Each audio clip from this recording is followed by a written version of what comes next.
안녕하십니까. 오늘은 한국과 일본 간의 이 경제 보복 문제로 한참 지금 뜨겁습니다. 이것을 중국의 사례는 어떤가 제가 이렇게 말씀드릴까 합니다. 제가 중국의 어느 호텔에 들어가니까 한 분이 저한테 한국에서 오셨어요 그러더라고요. 그렇습니다. 어디서 오셨는가요? 그러니까 일본에서 왔습니다. 그럼 우리 제일교포인가요? 아니요, 이제 아닙니다. 귀화해버렸습니다. 아니, 왜 귀화했습니까? 한국과 일본 간에 너무나 싸움이 많아서 일본에서 살려면 한국 국적 가지고 살기는 너무 힘들어서 이렇게 일본 국적을 받아버렸습니다. 그리고 젊은 사람들이 요즘 한국과 일본 간에 싸우는 것 너무 보기 싫어 가지고 일본 국적을 많이 이렇게 취득합니다. 한국이 조금 양보하는 것이 좋을 것 같습니다. 네, 알았습니다. 이렇게만 하고 헤어졌습니다. 이 문제는 한번 우리가 짚고 넘어가야 할 문제도 아닌가 이렇게 생각이 듭니다. 중국의 그 등소평이 일본과 미국을 방문한 적이 있습니다. 그러니까 가서 보니까 미국과 일본이 대단히 잘 살고 아주 선진국이고 그렇습니다. 그때 등소평은 요때 우리가 일본이라든가 미국을 대항해서는 안 된다. 우리가 힘을 기른 뒤에 어깨를 나란히 해야겠다. 이런 마음을 갖고 한 것이 도강양해라는 말을 합니다. 도강양해라는 말은 칼날을 숨기고 어둠 속에서 실력을 기른다 이것입니다.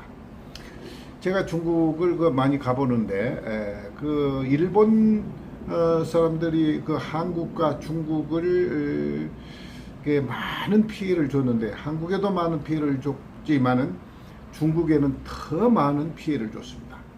남경에 가면은 남경 대학살 기념관이라고 있는데 우리나라는 학살로 표기를 하는데 중국에서는 대도살로 표기합니다. 이 도살장 같이 했다. 도살을 해버렸다. 한 달간에 약 30만 명을 죽였습니다. 무고한 시민들을 많이 죽였는데 거기 가면 기념관이 크게 잘 만들어져 있습니다. 그 생생한 장면들이 그대로 보이는데 제가 들어갈 때마다 이런 말을 했습니다. 왜 여기는 입장료를 받습니까? 그러니까 받아야 되는데 왜 받냐고 따지고 물으니까 이상했을 것 같아요. 그래서 제가 대여섯 번을 다니면서 이 받지 말아라. 그리고 이런 이 일본 사람들의 만행을 전 세계에 알려야지 이러면 쓰겠냐.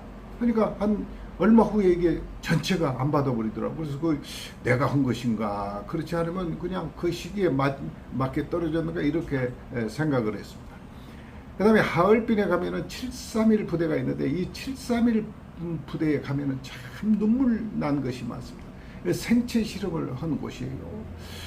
그리고 거기에 가보면은 생 사람을 갖다가 얼음 속에 아주 영하 몇십 도 되는 데서 동태를 만드는 마루타가 있고 그 생체 실험하는 그 앞에 가면은 참 눈물 나는 장면이 하나 있는데 엄마가 어린 딸을 데리고 이렇게 같이 잡혀왔어요. 그런데 엄마가 그 생체 실험한다고 해서 알고 내 딸만이는 살려주라고 무릎 꿇고 비는 장면이 있는데 일본 놈들이 이 모녀를 갖다가 그대로 생체 실험을 한 장면이 이렇게 나옵니다. 심양에 가도 이 만주 사변을 일으키는 9.18 기념관이 있는데 그 당시 만주 군벌 장장님을 폭파시키는 것인데 거기에도 이런 말이 써 있습니다. 물망 9.18이라 그렇게 써 있는데 용서를 해라 그러나 잊지는 말아라 이렇게 되어 있습니다. 그럼 우리 한국과 중국 간에는 지금 사이가 좋은가? 지금은 사드 문제로 해서 상당히 불편한 관계를 하고 있습니다.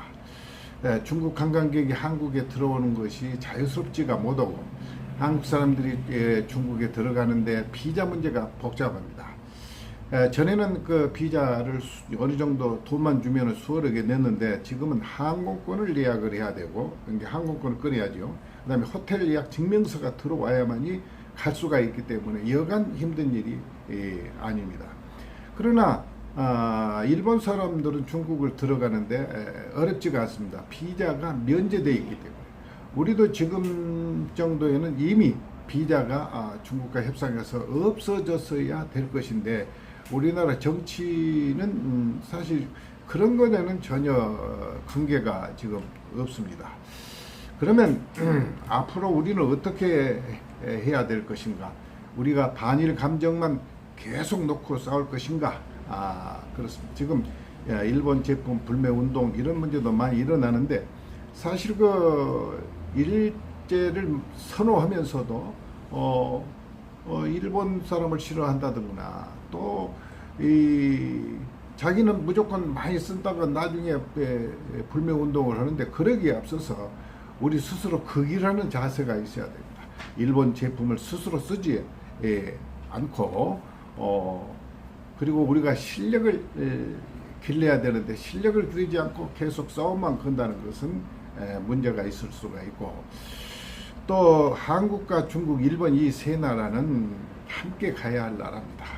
그래서 유럽과 같이 한 나라로 살아야 되는데 그러기 위해서는 어느 정도 양보도 하고 그래야 됩니다. 그리고 우리가 월등히 잘한다면은 그때는 이 일본을 별로 따지지 않아도 우리가 앞서가니까 좋습니다. 얼마 전만 해도 한류 바람이 많이 불어가지고 중국이나 일본이 압도되어 있는데 지금은 한류 바람이 막 시그러들었습니다.